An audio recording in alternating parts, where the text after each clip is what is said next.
नमस्कार, मी आज बनवणार आहे हळदीच्या पानातल्या पातोळ्या।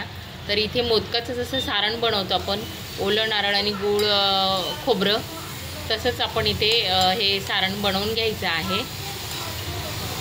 खरवडलेला नारळ आणि गूळ छान आपण शिजवून घ्यायचं आहे आणि छान असं सारण बनवून झालेलं आहे। त्याच्यामध्ये आपण टाकायचं आहे वेलची पावडर आणि मिक्स करून घेऊया।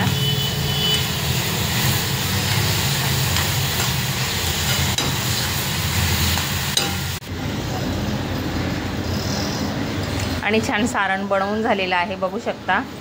थंड करून घ्यायचं आहे। आणि इथे घेतलेली आहे मी हळदीची पानं, तर ती स्वच्छ धुवून आणि कापून घेतलेली आहे छान अशी, बघू शकता।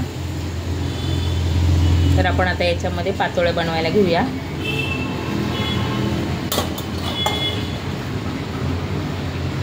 इथे हळदीच्या पानाला थोडंसं तूप लावून घ्यायचं आहे आणि मस्त तांदळाचा गोळा घ्यायचा आहे पिठाचा आणि छान पीठ घ्यायचं आहे आणि असं याच्यावरती थापून घ्यायचं आहे।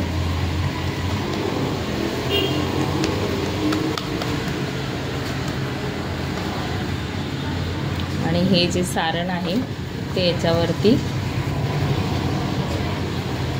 ठेवून घ्यायचं आहे, असं पसरवून घ्यायचं आहे।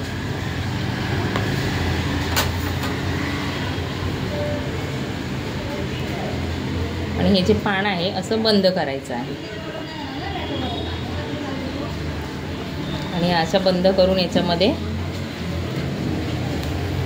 इकडे कॅमेरा केला की असा इकडे करायचा आणि छान हे बंद करायचं आहे। आणि हे जे स्टीमर आहे आपलं त्याच्यामध्ये आपण ह्यात ठेवून घ्यायचं आहे मस्त अशा पद्धतीने आपण बाकीच्या बनवून घेऊया। तर बंद झाल्यानंतर दाखवूया। आपण छान अशा पातोळ्या आपण लावून घेतलेल्या आहे। आता आपण स्टीम करून घेऊया। आहे पाणी उकळायला आणि मस्त असं आपण मोमोजच्या कुकरमध्ये ह्या स्टीम करणार आहोत।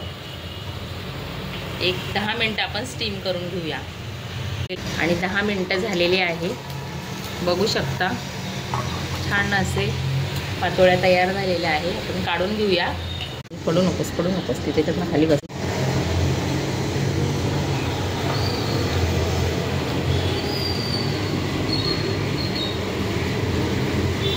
आणि छान अशा पातोळ्या तयार झालेल्या आहे, बघू शकता मस्त अशा।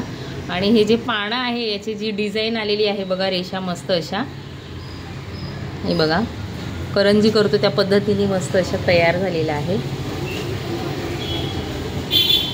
कट कर, पुढे घे जरा, कट कर आणि चालू। आणि बघू शकता सुंदर अशा पातोळ्या अगदी टेस्टी तयार झालेल्या आहे। आणि जी पानांची डिझाईन आहे त्याच्यावरती ती पानांची डिझाईन पण छापली गेली आहे, बघू शकता। आणि छान अशा पातोळ्या तयार झालेल्या आहे, तर नक्कीच करून बघा। आणि हा व्हिडिओ आवडल्यास आणि एक सुंदर रेसिपी, सुंदर आणि डिलिशियस रेसिपी आवडल्यास चॅनलला लाईक शेअर सबस्क्राईब नक्की करा। आणि बघू शकता ही जी पातोळी आहे मस्त काटोकाट भरलेली आहे, हे बघा।